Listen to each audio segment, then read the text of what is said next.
Salut à toutes et à tous, je suis heureux de vous retrouver pour étudier une magnifique course de groupe 1 ce dimanche 26 décembre, week-end de fête à Noël.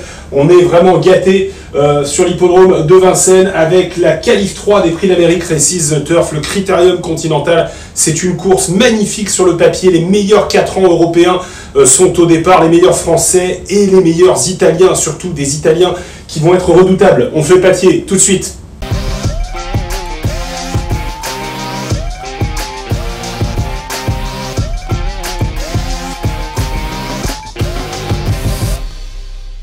Et avant de rentrer dans l'étude complète de ce magnifique groupe 1, je vous rappelle que vous pouvez nous suivre sur tous nos réseaux, sur notre site equidia.fr. Suivez l'actu de ce Critérium Continental et si vous aimez, faites le papier, faites-le nous savoir, likez la page et abonnez-vous à notre page YouTube, surtout. Alors voilà, c'est donc une course qui va se disputer sur 2100 mètres, une course dans laquelle on va sûrement avoir énormément de rythme parce qu'il y a de vrais, très bons grands chevaux de groupe 1 italiens qui viennent. On va mêler un peu tout ça et on va commencer par celui qui risque d'être et qui sera sûrement le favori, au moins le favori français, c'est Onek, l'entraînement de Philippe Allaire, drivé depuis maintenant quelques courses par François Lagadec. Onek qui a été très bon lors du prix Octave Douanel, il a eu un magnifique parcours et il est venu ici en pleine piste dominer El Gaffel, autre représentant de Philippe Allaire qui courait pas mal mais qui avait peut-être un peu trop consommé, qui en avait fait peut-être un peu trop devant. Hooker-Berry, qui sera également de la partie, était deuxième. Et vous voyez qu'Hooker-Berry venait mourir à la hanche, même au nez de Onek. Sur ce plan-là qui était trompeur, c'était fait pour Hooker-Berry, mais Onek a su garder quelque chose. Onek a été très bon, il est bon également sur 2100 mètres. La preuve, sur les 2100 de la grande piste, en début de meeting, dans l'important prix Marcel Laurent, regardez qui il avait failli devancer, c'est Ampia SM. Alors, qui gagnait avec pas mal d'assurance, mais vous voyez que l'écart chronométrique n'était pas si important que ça, donc on reparlera d'Hirondelle Cibé qui était dans la course tout à l'heure, qui faisait une rentrée. Donc première chance, Onek, bien sûr, super numéro, qui va permettre à François Lagadec de choisir toutes les options. Hirondelle Cibé, donc, quatrième pour sa rentrée. C'était une rentrée, cette course, dans le prix Marcel Laurent, enlevé par Ampia DSM. Rentrée parce qu'Hirondelle Cibé n'avait pas couru depuis le mois d'octobre. Regardez comment ça s'est passé pour elle. Déjà pour vous montrer que c'est une jument, on la connaît très bien, qui a beaucoup de vitesse. Avec ce numéro 9, elle avait réussi à brûler la politesse à nombre de ses adversaires.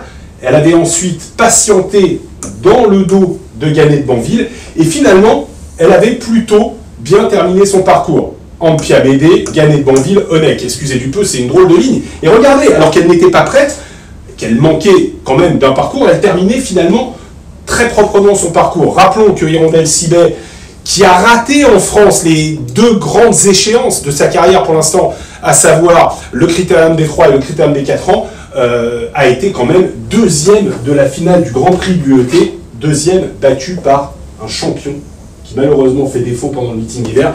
Calgary Games, elle avait remarquablement terminé, elle avait nettement devancé d'ailleurs à cette occasion Elia Dugoutier et El Gaffel, autres représentants français. Seulement voilà, Hirondelle Cibé devait aller courir à Modène après ce prix Marcel Laurent pour bien préparer sa condition pour ce Critérium Continental. Elle n'a pas pu le faire. Hirondelle Cibé a sorti un abcès au pied, nous dit Jean-Michel Beausoin, après sa tentative dans le Marcel Laurent, celle qu'on vient de voir. C'est peut-être un mal pour un bien puisqu'elle arrive ici avec de la fraîcheur. Je cherche toujours à voir le verre à moitié vide plutôt que le verre à moitié plein. Je pense qu'elle va se présenter à son top niveau ce dimanche. La vraie Hirondelle Cibé ne devrait pas sortir des 3 premiers. Tiens, une jument qui devait courir, qui n'a pas pu courir parce qu'elle a eu un petit problème, ça me rappelle quelque chose. Ça vous rappelle pas Edith Spiel la semaine dernière dans le Critérium des 3 ans? Bon, en tout cas, ça m'y fait penser. Donc pourquoi pas la victoire pour Hirondelle Cibé. Edith Spiel, donc, qui avait raté la dernière course préparatoire au Critérium des 3 ans, entraîné par François Bossuet, qui pourrait peut-être excusez-moi, voilà, je reviens sur Havanaise, qui pourrait peut-être, en l'espace de 8 jours, gagner avec son petit effectif assez réduit, à peine plus de 11 chevaux à l'entraînement, 2 groupes 1, Idil Speed Critérium des 3 ans, et pourquoi pas Havanaise, Critérium Continental. Havanaise, plus clairement 2007 Grande Piste. On va pas se mentir. Maintenant, je vous l'ai dit, il y a des Italiens dont on va reparler tout à l'heure, ça va barder. Hein. Eux, c'est des Draxler, c'est des chevaux de 1600-2000 maxi. Donc, il va y avoir du rythme. Et ça peut servir les intérêts d'Havanaise, qui a été remarquable dans le prix Harry-Sémar. Elle a volté en pleine piste. Franck Nivard a pris son temps. Il a caché au début, il a laissé faire. Il progresse dans le dos d'une Suédoise qui venait avec beaucoup d'ambition. Vous voyez qu'il a son dos jusqu'en bas de la plaine. La Suédoise va s'installer au commandement. Qu'est-ce qui se passe? Problème. Havanaise la relaye tranquillement dans la montée et va se détacher nettement de Uwaga, qui a répété hier. Regardez la jument qui est là, c'est Sayonara.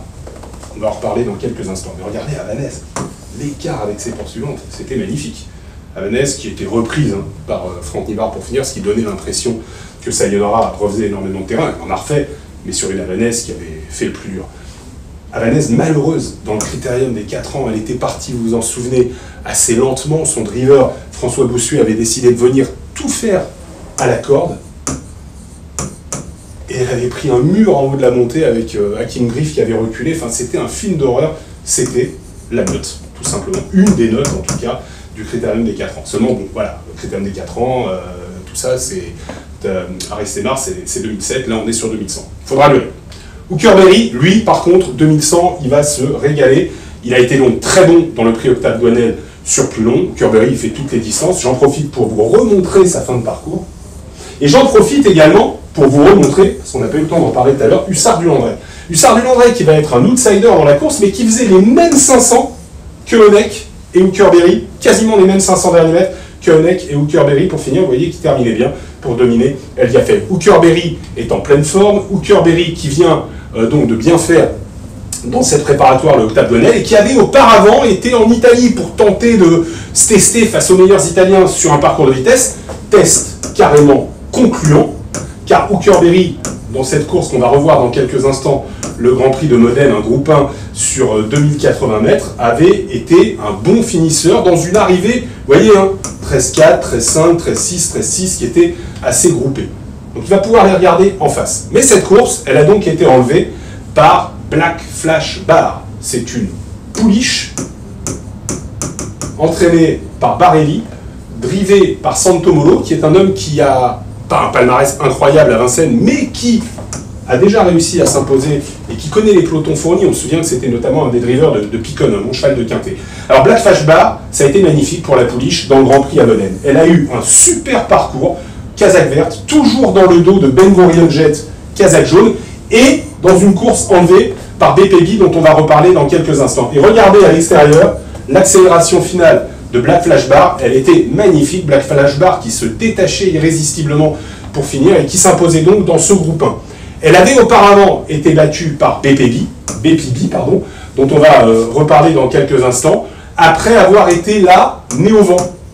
Donc moi je pense, sur ce que j'ai pu voir des courses de Black Flash Bar, que elle a une chance, mais il faudra vraiment que tout se passe bien, qu'elle soit couverte le plus longtemps possible. Battue donc par BPB, qui est un champion, gagnant du Orsi Mangeli l'année dernière, entraînement Joe Picadoro, qui a clairement déclaré que c'était sa meilleure chance, Björn Loop, qui va enfin retrouver une très très belle cartouche dans un groupe 1 à Vincennes. Ça peut le remettre sur le devant de la scène, Björn Loop. On sait que depuis qu'il a perdu Festa Bourbon, c'est un peu moins facile pour lui à Vincennes, mais là, attention, c'est une très belle cartouche. Donc, battu BPB, vous avez vu, par l'attentiste Black Flash Bar dans la course de Modène. Depuis, Alessandro Giugiadoro déclare « Il m'a donné entière satisfaction en vue de cet objectif. C'est un cheval qui possède un gros potentiel. » Bon, ça, on s'en doutait. « Nous sommes heureux de son numéro 4, c'est parfait. Il détient la meilleure chance de mes 3 transféraires. » C'est vrai qu'il en a 3 à Giugiadoro, mais clairement, BPB est le meilleur a priori. Je vous le disais, il a gagné le Grand Premio Orsi Mangeli en battant très nettement Blef Dipa, dont on va reparler dans quelques instants. Le Orsi Mangeli, c'est une des courses les plus importantes du calendrier italien. Blef Dipa, justement, on en parle. Déjà pour signaler que c'est la Kazakh, qui ne court pas qu'en France, bien sûr, de Jean-Pierre Barjon. Il va être drivé par Pierre Lévesque. Tiens, ça ne vous rappelle pas des bons souvenirs, ça, Pierre Lévesque, Jean-Pierre Barjon? Il n'y a pas eu que lui, mais Moll du Corta, évidemment. Là, on est avec un cheval standardbred, entraîné par Holger Ehlert. Un cheval qui est l'italien qui est déjà venu en France. Ça remonte, il était venu courir le Henri Cravoisier. Il avait fait la faute dans la ligne droite, c'était l'été dernier, l'été de ses 3 ans, en 2020, alors qu'il était plutôt bien placé, à mi-peloton. Il était compétitif. Donc, voilà, c'est pour vous dire qu'il a déjà fait le déplacement en France. Moi, ce qui m'embête avec Blef Dipa, c'est que c'est un cheval, si vous prenez sa ligne du derby à 3 ans, c'est exceptionnel, Mais cette année, ça a quand même été nettement moins bien. Dans la course qu'on vient de revoir de Modène, je ne vous l'ai pas montré parce qu'il a été inexistant. Par contre, c'est un cheval qui a le niveau groupe 1, clairement, puisqu'il a réussi l'exploit de s'imposer dans le derby italien. Vous avez vu la location ? 847 000 €. C'est une course mythique, le derby italien. Il avait le numéro 14, Blef Dipa. Alors son driver, Roberto Recchione, c'est simple, il avait tout repris, il avait attendu que les autres fassent le boulot, et pour finir, il avait réussi à pister les bonhommes en face, et il s'était rapproché, Kazakh Jean-Pierre Barjon, la Kazakh diagonale vert et blanc, que vous connaissez par cœur, et il était venu dominer plein de chevaux qu'il retrouve, notamment Bepibi, qui est ici, il y avait également Ben Gurion Jet, enfin ils étaient quasiment tous là. Et regardez, c'était presque une arrivée de handicap, sur le poteau, Blef Dipa gagnait le critérium des 3 ans italien, le derby, qui est une course légendaire. S'il répète cette valeur-là, s'il arrive, malgré son numéro en dehors, à filer, à ne rien faire, Holger Ehlert a dit que le cheval revenait bien, pourquoi pas. Mais bon, il y a quand même des doutes, parce que cette année de 4 ans a quand même été beaucoup moins reluisante. Ben Gurion Jet, à présent, un autre représentant de Gocciadoro, qui est un placé potentiel, je pense. Placé potentiel, pourquoi? Parce qu'il a tiré le numéro 10, donc il va avoir le dos de Hirondelle Sibet, le numéro 1, qui est un très très bon dos à mon sens. Sa course, on l'a vu, Kazakh jaune à Modène était très bonne, et précisons que lors d'une course de préparation pour ces meetings d'hiver italiens et français, il avait réussi à battre assez facilement, vous voyez, une 11, une 12, Blef Dipa qui n'est peut-être plus au niveau qui était le sien à 3 ans. Bubble Effet, 3e représentant Gocciadoro avec la grille de Jean-Philippe Monclin. On l'a vu le 2 décembre, bon, c'était Gaspard de Brion, Audi Partner, Ginamé Arras, c'est quand même un niveau en dessous. Clairement, des 3 Gocciadoro, moi c'est celui qui me plaît le moins, c'est celui qui, à mon sens, a le moins de marge. Alors là, maintenant, on passe aux deuxièmes chances françaises. Donc, pour moi, on a vu les meilleures chances françaises et italiennes, et passons aux deuxièmes chances françaises, avec notamment El Gaffel, qui a été le premier leader de sa génération. El Gaffel, qui ne peut pas être déféré des 4 pieds. Il est seulement déféré des postérieurs. C'est quand même un peu embêtant. Il a un peu trop dépensé d'énergie dans le prix Octave Douanel en allant de l'avant. Maintenant, je trouve que cette course était quand même une bonne course. Et elle montre qu'El Gaffel est sur le chemin de la bonne forme. Je vous ai montré tout à l'heure la fin de course du Hussard du Landré. Clairement, avec lui, il faut finir. Hussard du Landré, c'est typiquement le cheval de groupe 3. Là, on passe au groupe 1. Mais on a vu l'autre jour que dans un groupe 2, il avait réussi à très bien conclure le Octave Douanel. Là, ça va être pareil. 2100, ça va lui aller. Le numéro, pas mauvais, le 6, ça aurait été mieux encore un peu plus en dedans. Mais bon, Hussard du Landré, avec une course hyper sélective, peut peut-être gratter quelque chose. Je vous avais promis qu'on allait parler de Sayonara, la représentante de l'entraînement voiline, parce que regardez cette course de Sayonara, qui, alors qu'Alanès partait plutôt à mi-piste, est partie à l'extérieur. Elle a ensuite été très vite dans le groupe de tête. Elle a laissé passer les dos. Elle se retrouve sur une 3/4e ligne à la corde en pleine. Donc là, normalement, c'est la même vidéo, un petit noir, là, on brode, et on la retrouve toujours à la corde en montant après le relais d'Alanès.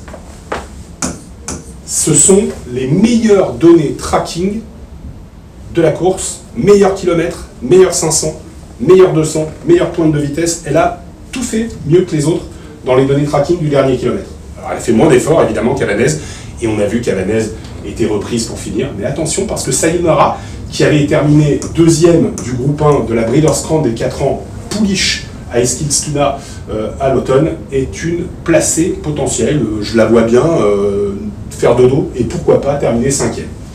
Je vais vous parler d'Eliade Dugoutier. Pourquoi? Parce qu'Eliade Dugoutier, on l'a vu dans la course d'Availlette, Sayonara, bon, elle est quand même nettement battue, 12-1, 12-2, 12-5, elle a eu le bon parcours, voilà. Sauf que c'était 2007.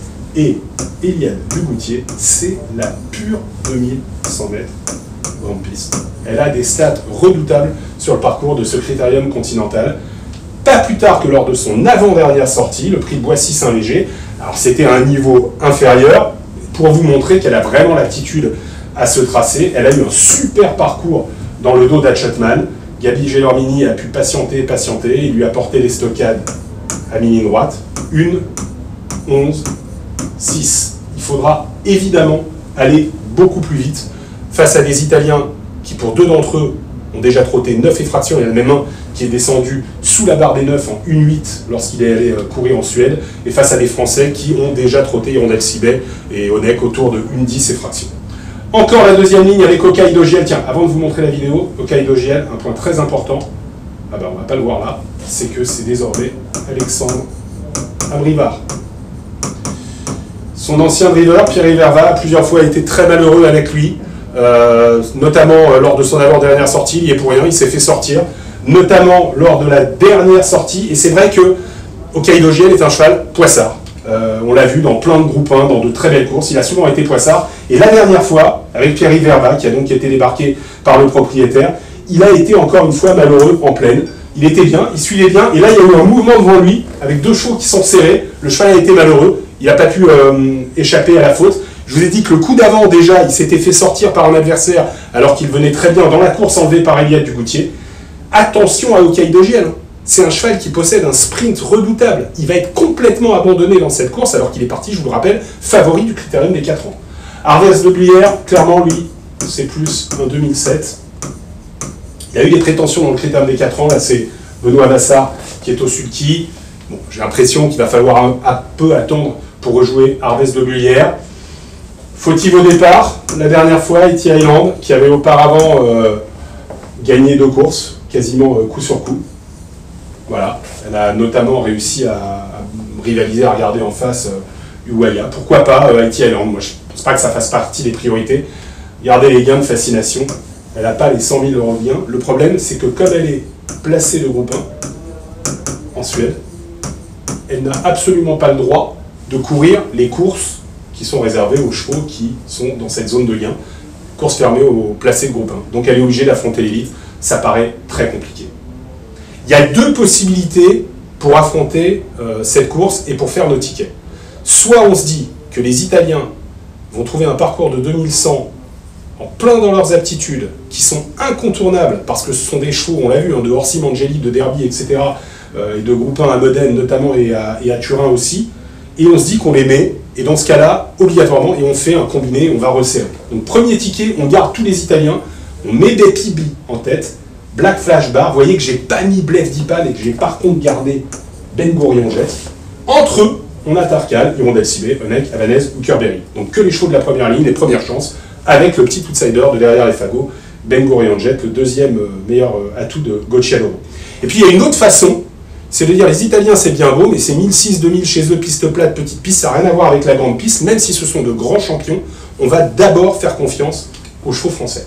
Et dans ce cas-là, on prend les 4 Français en base. Alors évidemment, on met tous les Italiens derrière, et comme là on a 4 bases, on peut rajouter Blef Dipan, en se disant que Holger Lett nous dit qu'il est revenu à un bon niveau et qu'on peut lui faire confiance. C'est où il met les pieds, Holger Lett, en général, quand il présente des chevaux en France. As, 3, 2, 9, et puis alors là, on peut en associer plein. En flexi 50, c'est 8 €, à 100%, évidemment, ça peut faire 16 €. Voilà, vous avez 2 façons d'aborder ce quintet de lendemain de Noël. Vous allez vous régaler à Vincennes-Dichange. Il y a la Qualif 3, il y a la Qualif 4, il y a le prix de Vincennes. Programme somptueux, vous savez déjà quoi faire ce week-end. Je vous souhaite à tous de très très bonnes fêtes, et j'espère, même si j'ai pas le bonnet, et même si j'ai pas sa tenue, que j'aurais peut-être été un petit Père Noël pour acheter un petit cadeau. Allez, salut tout le monde.